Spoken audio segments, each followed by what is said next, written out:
uma empresa brasileira em educação, que chama Mind Lab, que faz um trabalho fantástico, uma empresa brasileira, israelense, agora acho que ela é mais brasileira que israelense, mas eles fazem uma coisa fantástica que eles ensinam, se você parar, o que eles fizeram é o seguinte, eles pararam para pensar, né?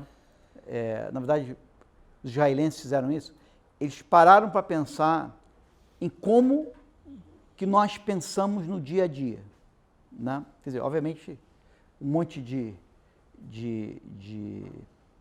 psicólogos e educadores, Piaget, Vygotsky, esses caras todos pararam para pensar isso. Quer dizer, como é que a gente raciocina, tá certo? Quais são... E na verdade, se você perceber a forma como você raciocina, você provavelmente se raciocina intuitivamente, automaticamente, sem perceber que você cada hora está usando um tipo de raciocínio um pouco diferente. Tá? A questão é a seguinte, eles mapearam que existe basicamente 10 tipos de raciocínio que você faz. Entendeu? Então, por exemplo, então, eles estão ensinando isso para as crianças. Então, por exemplo, existe são 10 métodos que eles chamam. Então, eles chamam, por exemplo, um método da escada para eles, tá certo? É o método que é o seguinte, você pega um problema, aí você decompõe o problema, tá certo? Que é um pouco que a gente está usando aqui, tá certo? A gente está pegando várias coisas, tá certo? Decompondo e indo passo a passo, tá? Você sabe que tem algumas coisas que você não resolve assim, tá? Por exemplo, se você estiver resolvendo um problema de otimização dinâmica, você sabe que você não pode resolver o problema passo a passo. Na verdade, a programação dinâmica se resolve de trás para frente, não é isso? Você tem que ir até o final do problema e ir resolvendo de trás para frente o problema, tá certo? Quando você vai fazer uma demonstração matemática, você não consegue pensar sequencialmente, porque a coisa não encaixa. Ou seja, a demonstração matemática, você tem que, no fundo, botar na tua memória todos os passos na cadeia, para ter certeza que aquela cadeia lógica realmente te leva de A para B, tá certo? Você tem que, ela tem que ter os passos, mas você tem que ter a cadeia inteira na tua cabeça. Quando você tem que ter essa cadeia inteira na cabeça, é um outro tipo de raciocínio que eles chamam o método da filmadora, tá certo? Então, eles fizeram essa decomposição em 10 métodos, que é super divertido, e, cara, eles inventaram uns joguinhos para ensinar para a criança cada método, entendeu? Então, por exemplo, essa coisa da filmadora, da programação dinâmica, eles têm uma maneira muito legal de ensinar para a criança, que é o seguinte, eles botam um monte de carrinho num estacionamento e falam assim, sai com esse carro lá para aquele canto. Só tem que, se o cara ficar tentando só o que está na frente, ele não sai. O cara tem que pensar 10 passos à frente, porque ele tem que primeiro mover um cara que está lá na frente para um canto, para esse outro cara poder se mexer, para outro cara poder se mexer, para outro cara, ele tem que usar exatamente o raciocínio da programação dinâmica, entendeu? Ele tem que ir lá no último, mexer o último, aí mexer o anterior, que aí vai dar os passos. Mas ele só consegue saber que sequência é essa se ele botar na memória dele todo o raciocínio, que ele tem que pensar, que é como você joga xadrez ou alguma coisa desse tipo, você fica tentando pensar lá na frente para você ter a tua estratégia. Então, eles têm esses modos de raciocínio, esses métodos, né? E, pô, os negócios deles parecem absolutamente fantásticos e eles estão há algum tempo lutando e tentando convencer as pessoas de que o método deles é legal, que tem impacto e etc. Então, eles já fizeram várias avaliações de impacto, eu acho que todas meio que mais ou menos. Sei que eles acabaram na minha mão, aí estava discutindo com eles. Aí ele falou assim, cara, mas pô, você está falando para a gente que a gente vai ter que ter uma trabalheira, essa coisa de controle, tratamento. Eu falei para ele, olha, eu vou fazer isso aí se for experimental. Se for experimental, eu não quero fazer não. Ele falou assim, não, mas cara, isso aí dá uma trabalheira. Eu tenho que aleatorizar, eu tenho que convencer todo mundo a sortear e etc. E no fundo, isso é tudo a mesma coisa, cara. E o problema que eu tenho hoje é que eu convenço alguns, mas não convenço todos, porque alguns caras reclamam disso e daquilo da minha avaliação. Pô, essas coisas de avaliação, nunca eu tenho, na verdade, uma palavra final e eu fico, na verdade, trombando de um lado para o outro, tá certo? Aí eu mostrei para eles uma evidência que ele falou assim, realmente, cara, se eu fizer isso, eu nunca mais, ninguém vai ter dúvida do impacto do meu programa, tá certo? Então, eu consegui convencê-lo de que existe um método infalível, tá? Então, eu vou tentar convencer vocês também, pode ser que seja mais difícil. O programa aqui é um programa do Instituto Unibanco, tá? Que chama Jovem de Futuro, e é um programa basicamente de aplicar PDCA nas escolas, tá certo? Ele chega na escola, tenta organizar a escola para a escola ter PDCA, e tipicamente ela tem um pouco mais de acesso a recurso tendo PDCA. Obviamente, para ter PDCA você precisa ter meta, e a meta é uma meta de aprendizado, e a ideia é que você, tendo uma gestão mais racional, você vai ter impacto sobre o aprendizado, tá? Vamos dar um intervalo 10h30, tá? Então eu vou dar esse exemplo aqui, a gente dá um intervalo. Então, a ideia é um programa de melhoria de gestão escolar que tem um objetivo acadêmico de melhorar o aprendizado, tá certo? O que a gente faz? A gente vai no estado, agrupa as escolas em vários, idealmente pares de escolas, tá? A gente vai no estado e agrupa as escolas em pares, depois eu vou falar para vocês por que é importante agrupar em pares, mas desse exercício aqui já vocês vão perceber um pouco qual é a vantagem de agrupar em pares. Então tem um monte de pares, na verdade em alguns lugares não dá para ter par, porque se eu tiver par eu vou ter uma tratada e uma controle, tá certo? E a ideia do programa é que eu tenho uma tratada hoje e o meu controle entra no programa 3 anos depois ou no 4º ano do programa. O tratamento entra no 1º ano, o controle entra no 4º ano. Eu tenho uma janela de 3 anos para avaliar o impacto, tá? E o que eu vou estar vendo aqui é no final de 3 anos, o que aconteceu, tá? Então, nem sempre eu consigo fazer par, porque o Estado fala, peraí, eu tenho 200 escolas, você quer me deixar sem de controle? Não, peraí. Vamos negociar aqui, eu tenho 200 escolas, eu te dou 50 controles, você me dá 150 tratamentos, tá certo? O que me leva a ter, na verdade, grupos de 4, 3 tratamentos e 1 controle, tá certo? E as histórias são também no sentido contrário, eu não consigo levar o programa para tantas escolas, então bota 3 de controle e me dá 1 de tratamento. Então, o que importa aqui é o seguinte, vários grupinhos foram feitos e dentro desses grupinhos, a escola a ser tratada, em primeiro lugar, é escolhida por sorteio na presença de todo mundo, tá? E as de tratamento são deixadas para ser atendidas 3 anos depois, tá? Bom, e o que a gente faz? A gente volta lá, digamos, 3 anos depois e pega a nota, vamos dizer, todos os estados têm seu próprio sistema de avaliação do ensino médio, que mede um SAEB da vida, só tem que universal, então tem para todas as escolas, né? O SAEB na 3ª série do médio não é universal, não podia ser usado para isso. Então eu tenho um sistema estadual que mede a nota de matemática, por exemplo, português, em todas as escolas.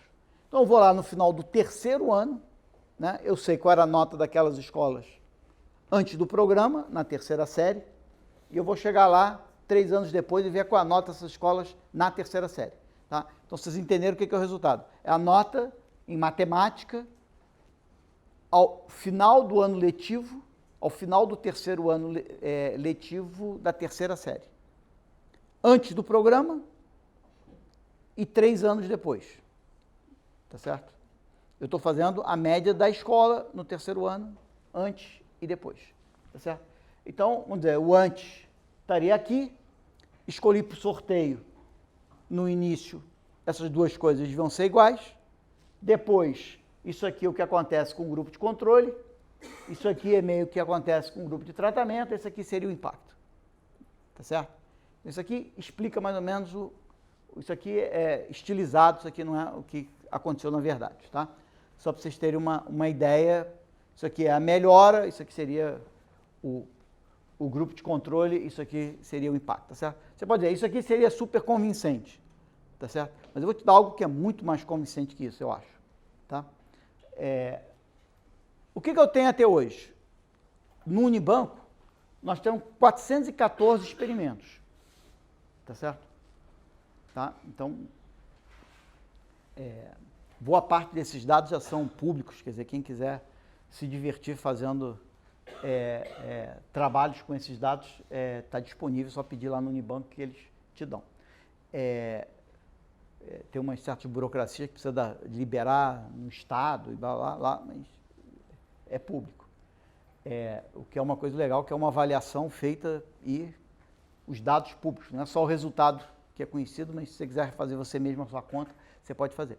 Eu tenho 414 experimentos aleatórios feitos em 10 estados diferentes. Tá? Eu só tenho 116 que maturaram 3 anos, os outros ainda estão em processo. Um dia eu vou ter 414, eu vou ter mais porque a gente continua fazendo mais. Tá? Mas eu tenho 116 que eu vou mostrar aqui para vocês. Tá? A pergunta que eu quero fazer para vocês é o seguinte, olha só. Eu vou pegar esse crescimento aqui do tratamento, esse é o crescimento do tratamento, esse é o crescimento do controle, certo? Só que aqui seriam médias, eu não vou pegar a média. Eu vou pegar, para cada experimento desse, o que aconteceu. Vamos dizer que cada experimento desse é um par de escolas. Eu vou pegar o que aconteceu com o tratamento, e, portanto, eu não estou usando o resultado, eu estou usando a variação e comparando com essa variação. Tá certo? Essas variações não vão ser... Supõe que o programa não tem impacto. Tá certo? Eu quero rejeitar essa hipótese. Tá certo? Então, eu vou partir dessa hipótese. Supõe que o programa não tem impacto. Esse programa é um lixo. Ele não tem impacto. Supõe que ele não tem impacto. Quem que deveria ser maior? Isso? Ou devia ser igual? Não vai ser igual, porque um é uma escola A, outro é a escola B. Você quer dizer o seguinte, em média deveria ser igual. Ok, mas eu não estou pegando as médias, eu estou pegando uma escola de tratamento, uma escola de controle. O que deve acontecer? Metade do tempo, esse cara deve ser maior, metade do tempo, esse cara deve ser maior. Tá certo? Como eles não vão ser iguais, porque tem uma flutuação, tá certo? Ora, um vai ser maior, outra hora o outro vai ser maior, tá certo? Então, se eu tenho 116 experimentos, em quantos experimentos eu devo ter a melhora no controle maior do que no tratamento, em quantos experimentos eu devo ter a melhora no tratamento melhor do que no controle? Ajuda. A metade de 116 é 58. 58, tá certo? Eu devo esperar que na metade, ou seja, eu tenho 116 experimentos. Eu sei que a probabilidade do tratamento ser melhor do que o controle é meio. E eu sei que a probabilidade do tratamento ser melhor do que o controle é meio, certo? Logo, eu devo esperar que desses meus 116 experimentos, se o programa não tem nenhum impacto, eu devo observar 58 casos onde o tratamento melhorou mais do que o controle e 58 casos onde o controle melhorou mais do que o tratamento. Certo? Estamos na mesma página? Porque senão daqui para frente vai ficar confuso. Está claro isso? Tá? Isso quer dizer o seguinte, que ao fazer o experimento, quando eu faço o experimento, isso é alguma coisa que o Ronald Fisher, que é o cara que supostamente inventou experimento, descobriu no início do século XX, tá certo? Tá? Depois eu dou uns outros exemplos do Fisher aqui para vocês verem como é que essa coisa funciona, mas ao fazer 116 experimentos, tá certo? Na hipótese nula de que o programa não serve para nada, que é a hipótese a qual eu quero rejeitar, fazer 116 experimentos é igual, se eu fiz o experimento direitinho, é igual a jogar para cima 116 moedas perfeitamente honestas. Tá certo? Eu estou brincando de jogar de 116 moedas para cima. Deu cara, se esse cara é melhor que esse cara. Deu coroa se esse cara é melhor do que esse cara. Tá certo? Logo, eu vou registrar para esses meus 116 experimentos se é 1 ou 0, se é cara ou coroa, se esse é melhor ou se esse é melhor. Tá certo? Isso são 116 eventos independentes que, se eu fiz o meu experimento corretamente e se o programa não tem nenhum impacto, a probabilidade deve ser meio. Logo, eu devo esperar, e aí esse meu gráfico aqui, que eu acho que convence todo mundo, que eu queria saber se convence vocês, que esse programa tem impacto. Esse gráfico é o seguinte, bom, isso aqui é um gráfico que tem simplesmente o número de vezes que o tratamento teve desempenho melhor do que o controle. Se você pegar 58, que é a metade de 116, obviamente ninguém espera que jogando 116 moedas vai dar exatamente 58 caras e 58 coroas. Na verdade, isso aqui é uma binomial, é só calcular aqui a combinação de 116 e 58, a 58 dividido por 2 elevado a 156, vai chegar a conta que isso aqui dá 7,4%. Tá certo? Então, essa probabilidade de exatamente 58, na verdade, é só 7%. Tá certo? A moeda é honesta se ela dá um número parecido com 58. Tá certo? Não deve desviar muito de 58. O que isso significa? Se eu mexer nessa coisa, mais ou menos 1, eu tenho 22% de chance de estar aqui dentro. Tá certo? Quer dizer, você vai andando com isso e você chega nisso aqui. Quer dizer, se eu andar 10 para cima e 10 para baixo, ou seja, se eu jogar 116 moedas honestas, 95% das vezes vai dar entre 48 e 68 caras. E entre 48 e 68 coroas. Ou entre 68 e 48 coroas, como você queira, tá? O que isso quer dizer? Isso quer dizer o seguinte, que se o programa não tem impacto, o número de vezes tem que estar aqui dentro. Se der aqui, o que significa? Não, mas eu tô. Se der para cá, cara, você tem um número muito maior de vezes que o controle é melhor do que o tratamento. Cara, esse programa deve estar prejudicando as pessoas. Tá certo? Se você der para cá, cara, se der para cá, o que significa? Pô, ou você tem muita sorte, cara, e você pode jogar 116 moedas, cara, e dar 116 caras. Pode acontecer? Pode. A gente sabe até calcular a probabilidade disso, tá certo? Mas, pô, é o que acontece toda vez que faz um teste de hipótese, tá certo? Você vai rejeitar a hipótese, mas você sabe que existe uma probabilidade de você rejeitar uma hipótese certa, tá certo? Mas você sabe que se der 116 caras, a probabilidade de você estar rejeitando a tua hipótese certa é muito baixa, tá certo? O que deu?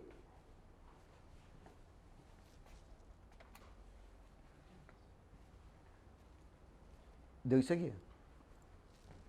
75 casos em que um era melhor do que o outro, em que o tratamento era melhor que o controle, em língua portuguesa, 76 casos em matemática. Isso me coloca aqui. Te convence ou não de que esse programa tem algum impacto? Tá certo? Se você quiser saber, eu calculei a área dali para frente. A área dali para frente é 1 em 2000. Tá certo? Logo, a probabilidade do programa não ter impacto e eu observar isso acontece uma vez a cada 2000 vezes. Ou seja, ou eu dei uma sorte de 1 em 2000, ou esse programa tem impacto.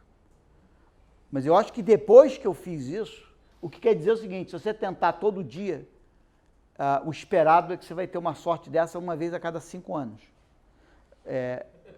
Então, quer dizer o seguinte, cara, ou você é muito sortudo, ou esse programa tem impacto. Eu acho que essa é a maneira, vou dizer assim, isso aqui, como o cara falou assim, bom, você faz isso para mim, faço. Então tá bom, então vamos fazer.